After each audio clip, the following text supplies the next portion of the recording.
There's one gesture I want to make to this London crowd. Holy hot damn, was this crowd ever hot for this show. What's going on, guys? BossOp86 here, back to another video, and today I'm here to do my Money in the Bank 2023 review. I do apologize for not having this up last night because the show ended and I wouldn't have enough time for it because I was doing Shadow Cult and it was already getting late. So I didn't really have enough time for it. But I will say, holy hot damn, was this crowd ever on fire when it came to the show, because this crowd was very hot for the show in SmackDown, but they were even hotter here. Again, I said it before and I'll say it again. Even if the shows were mediocre, the London crowds always make up for it. And this is going to be pretty shocking. This is the highest grossing arena event in WWE history. Yeah, AEW, you have to pull out everything but the kitchen sink in order to get this much of an ovation, because every match had the crowd on its feet in some capacity. Now, was the show entirely perfect? Not really. There was a couple meh moments, but overall, the flow to the show, I'll talk about here in a bit, but holy hot damn, was this crowd ever on fire when it came to the show. So we kick off with the opening match. It is the men's Money in the Bank ladder match. LA Knight, yeah, Damian Priest, Pete Dunne, Logan Paul, Ricochet, Santos Escobar, and Shinsuke Nakamura. The second longest match of the show, by the way. This went about 20 minutes and some change. In terms of the more modern Money in the Bank ladder matches, this is one of the better ones, though it does go into that modern Money in the Bank spot fest trope where everyone hits their big move and, you know, there's not a whole lot of selling going on in this match, which that was kind of the main gripe I have with it, is where Pete Dunne hit like a moonsault off a ladder, and like not even 10 seconds later, everyone was almost already up. So I'm like, you could have sold it for at least a minute there. But besides that, Logan Paul was getting booed out of the building, which was funny. At one point, Logan Paul had a frog splash after he was like kind of attacking Nakamura. Man, Logan Paul attacking a Japanese guy, he was probably harder than wood that was left out in the sun for 5 days. If you get it. And he had a frog splash onto Priest on a ladder, and there was like a prime bottle being thrown. That was actually KSI. He threw a prime bottle near Damian Priest, and Logan was drinking it, which is why people were like, what the hell? Did somebody throw a bottle at Priest? But no, it was actually KSI that did that. There were some stiff-ass ladder bumps, not in this match, but in the other match, which we'll talk about later. But oh my god, this crowd was over for LA Knight, to the point I'm like, okay, they gotta put the contract on him. Well, they did, but they didn't. So before I actually get to that, there was a spot towards the end of the match where Paul and Ricochet are on a ladder, then LA Knight pushes him, but they land on the ropes and they do a Spanish fly. The problem is, they weren't prepared for it and they nearly got spiked on it. They both went through a table, but the problem is the other table didn't budge, and it looked like Ricochet landed on his head. And Logan Paul got a big slash on his shoulder all the way to his back. That looked brutal, and that's the definition of doing way too much all at once. Just go through the tables. You didn't have to do that Spanish fly off the ropes. That was doing way too much, and that looked really dangerous.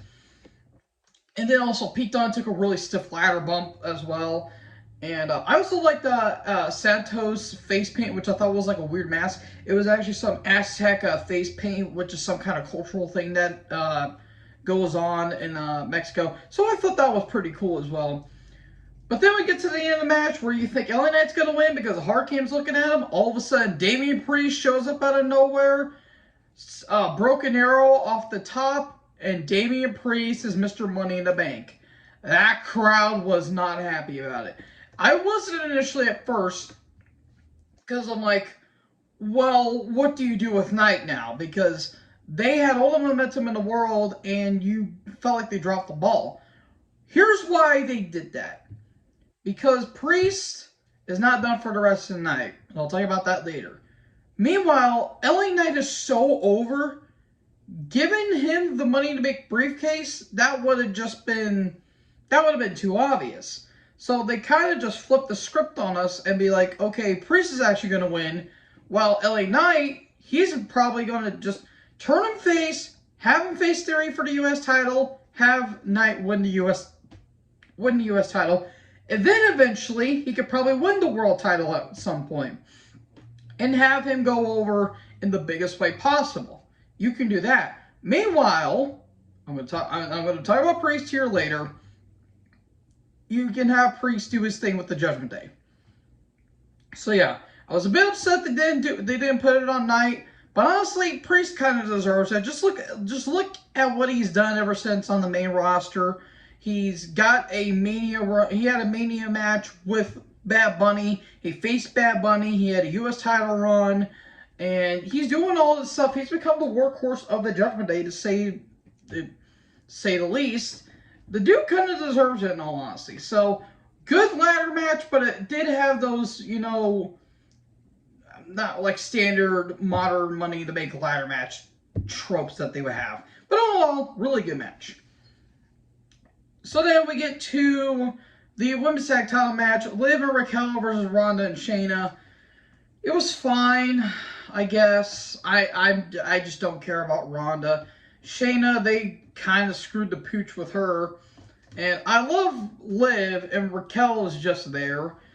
It was going fine, and then all of a sudden, Shayna chokes Ronda out of left field, and Ronda gets pinned with the Oblivion. And okay, who's the heel in this? Is Shayna supposed to be the heel? Is Ronda going to be face? Which, that's not really going to work, in all honesty, because Ronda's really not that likable.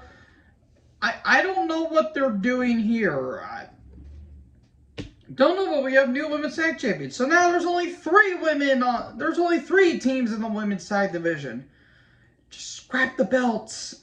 They're useless. So anyways, we get to Gunther versus Matt Riddle for the Intercontinental title. The shortest match of the show, shockingly enough. I feel like this could have went a couple more minutes, but for what they were given, they were actually given they made the best out of a bad situation. There were some good moments in this, like Gunther working on Riddle's ankle at a point where Riddle's ankle was legit getting chopped by Gunther, which I've never seen that before. That was really good stuff. And in the end, simple knee bar or simple ankle lock, and Gunther wins.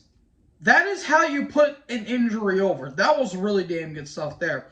So Gunther's celebrating, doing this thing. All of a sudden, Drew McIntyre shows up. Stares on Gunther, headbutt, Claymore, and Drew holds the IC title over Gunther. Possibly at SummerSlam, but I feel like that might be a little too soon. But I'm glad to see Drew back, because we all kind of missed him. And for anyone saying, oh, he was going to go to AEW, he wouldn't have benefited in AEW regardless. And plus, Drew, I think he just wanted to take some time off, because I think he was actually suffering an injury. He had to get a couple things fixed. And plus, the dude's worked his ass off. He was the MVP of the pandemic era, at least on Raw, and all that fun stuff. So the dude deserves his flowers in some respects. So glad to see Drew back. Hopefully him and Gunther have a hell of a match. And then we get Cody Rhodes versus Dominic Mysterio with, good God, Rhea. Jesus. Rhea looked great, if you guys can't tell. The crowd was singing Cody's song throughout the entire show, and the fucking chants in the show were phenomenal. They kept chanting "Mommy." They were booing Dominic out of the building because Dominic was playing chicken shit heel. I will say, though, the match felt a little paint by numbers, and the finish was so anticlimactic, where I was expecting some chicanery, some interference, but it was just like kind of just like, okay, Rhea does her shtick and Cody makes his comeback, and that's kind of what we got here. There wasn't a whole lot to this match. And thankfully, this wasn't the main event because I don't know how you would have been able to top the actual main event with this. But it was okay, but I don't know. This match felt like it did get out of third gear. Like, Dom had a pretty couple decent moves, but Cody hit an Alabama slam, Cody cutter, crossroads, and there you go. Cody wins in a very, I don't know, this felt like a flat match in some ways. So, it only went about almost 9 minutes, but besides that, it was okay, I guess. And then John Cena shows up, and he's saying, well, why don't we try to have a WrestleMania in London? Okay, then, I'll go for that. And then Grayson Waller shows up, and he says, how about we have one in Australia? Mania in Australia doesn't sound like a bad idea. But he's, God, John, this is why I love John sometimes. Grayson says, give me the rub, and he's like, so you want me to fly all the way to Australia just to give you a rub? I'll pass. That was funny. And then Waller kind of beats up on Cena, but an AA. And there you go. A Cena-Waller feud, not bad on paper. And Waller hauled up his own on the mic against John, so it's only a matter of time before John officially retires, because he hasn't really retired. He's just a part-timer. And yeah, it's going to be interesting to see what Cena and Waller could do, because I think on paper it should be an interesting match.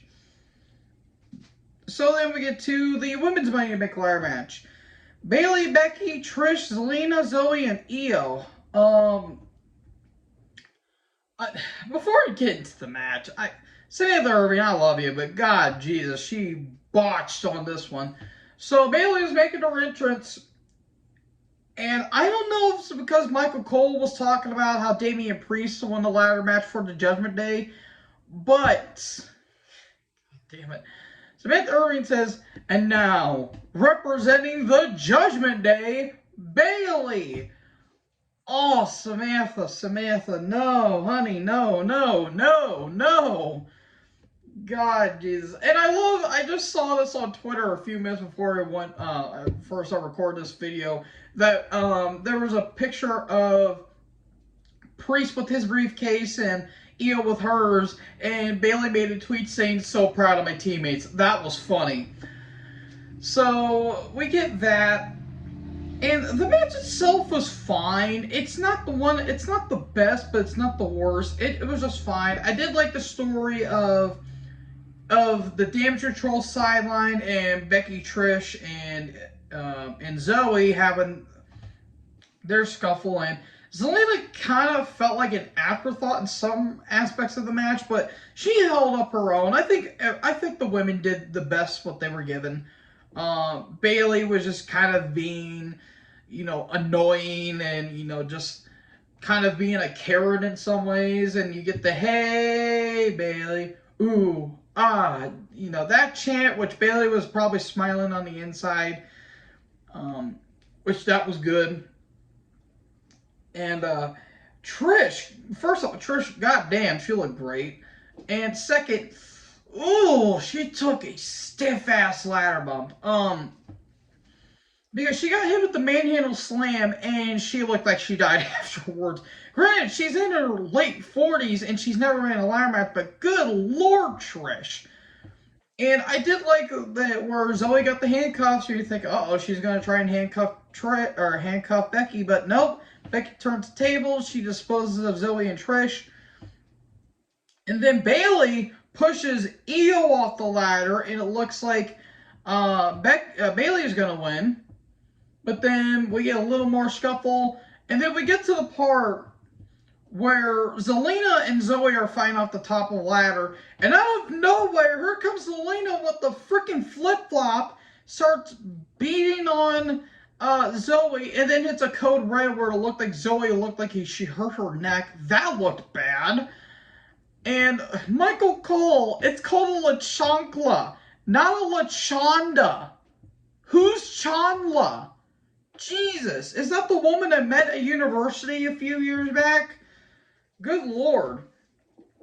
So yeah, that looked brutal, but we get to where it's Becky and Bayley, and they're trying to fight, but Becky's got one of the handcuffs on, and Io grabs Bayley's arm, puts the other handcuff on, climbs over over Bayley, and grabs the briefcase. That was good stuff, and the crowd went all over the place for that. That was awesome. So I did get I got the women's Money in the Bank ladder match right, so I'll take it for what it's worth. Out of all of the I got all the predictions right except for the men's Money in the Bank ladder match, so there you go there. So after that, we got Seth versus Finn for the world title. Shorter than I thought it was going to be. I at least expected it was going to be 15 minutes. And I'm going to agree with some people on Twitter, and especially it's Mr. Scott, who I do a Shout Call podcast with. It really didn't feel like a world title match. It didn't have that world title vibe. It just felt like more of a standard match, but it was still good. I think their SummerSlam match was better, though. Mainly because I think it was given more time, and it didn't have anyone in. Well, Finn did get injured, so this match was a little bit better because at least Finn didn't get hurt. But yeah, I don't know. I just feel like this match was good, but it felt like at some points it didn't kick in the third gear as I thought it was going to be. Rollins getting his ribs worked on was really good, but then towards the end of the match, Here comes Priest with the briefcase, and you think, uh-oh, is he going to cash in on Seth? He's kind of staring down Seth, but then Seth gets distracted. Finn goes for the coup de grace, but Priest comes up to him. Finn gets distracted, gets hit with the stop, and Rollins wins. So, more tension between Judgment Day, which I think, since the rumor is that Gina McDonough is going to be joining Judgment Day, they're going to kick out Priest. Then him and Finn are going to be having their little scuffle. Because Finn's like, well, you cost me the world title and you lost to Bad Bunny at Puerto Rico. Your ass is out. So they're going to have that little feud there. And I think at some point Priest is going to cash in. Because I honestly don't know what else you have him do. Because if he's just going to lose the briefcase, then what was the point of giving it to him? So there you go there. And then we get to the main event. The Bloodline Civil War. The Bloodline explodes. The Usos versus Roman and Solo with Heyman. I want to comment on Heyman real quick. On the pre-show, Kayla Braxton and Heyman are having a promo segment, and Heyman was basically crying. And he said, this is not going to be PG. This won't be for the faint of heart. So you expected something was going to go down. And oh boy, did stuff go down and then some. It did take a little bit to get into the match. It was kind of the standard Mono Roman match where the first 10 minutes is more of a slow burn. But once it gets in the third gear in those last 10 minutes, then it's all off to the races. This was a damn good match. And this is, I believe, the first time that all 4 of the Anoa'i family members are in a main event. At least that I can think off the top of my head. Which that one's pretty cool. So, you get the typical Roman trash talk, which was great. And, there was a little bit of tension between him and Solo because Solo was a bit hesitant to tag Roman in. And I'm starting to get a little annoyed with the ref bumps. They're becoming way too predictable. And even Michael Cole's like, this happens every damn time. And all that stuff. And it looked like the referee hit his nuts at one point, which that looked like it hurt. And then we get the spike spear, which I thought one of the Usos was going to pull Solo into the way and Roman was going to spear him. But that didn't happen. We get the spike, we get the spear, then we get the stack, the double pin, and it's all over. 1, 2, kick out. Wait a minute now. There's still more to this match. So Roman's pissed. He's Roman's basically the shovel. Looks like he's about to cry, and Heyman's crying as well. Also, another thing too, I want to talk about Heyman again. They must be ribbing him for carrying all those belts, because those belts don't look that. They don't look that, fragile. Those things look heavy as hell.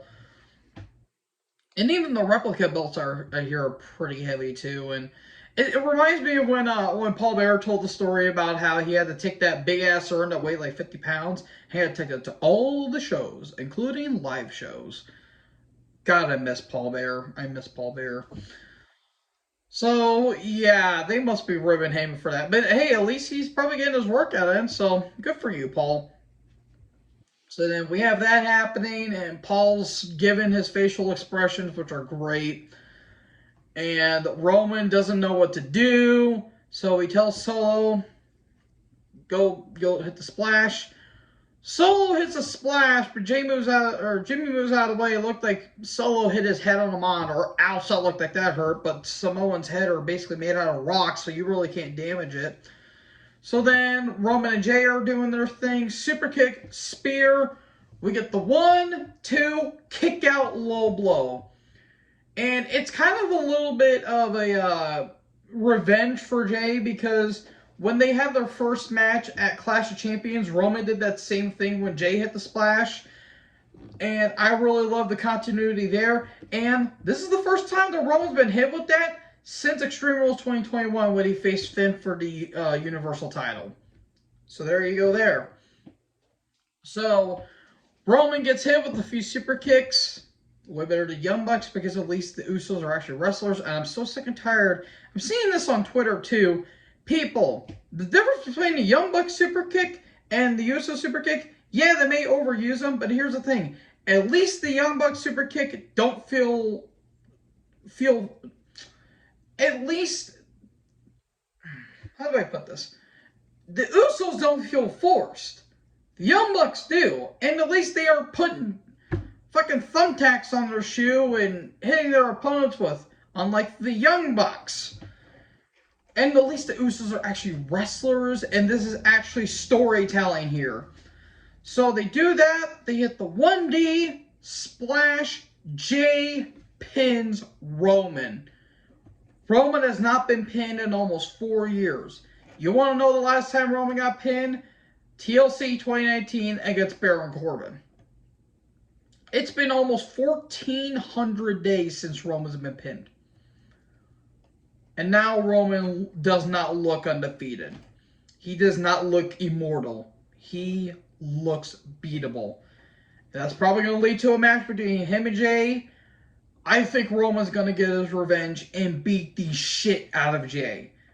Because there's no way Jay's winning at SummerSlam. I would not have him win at SummerSlam.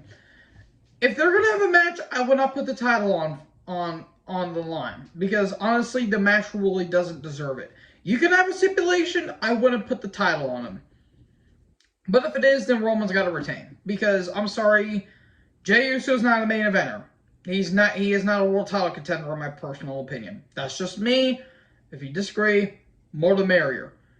But overall, this was a damn good show. I will say it's probably the second weakest out of the pay-per-views this year.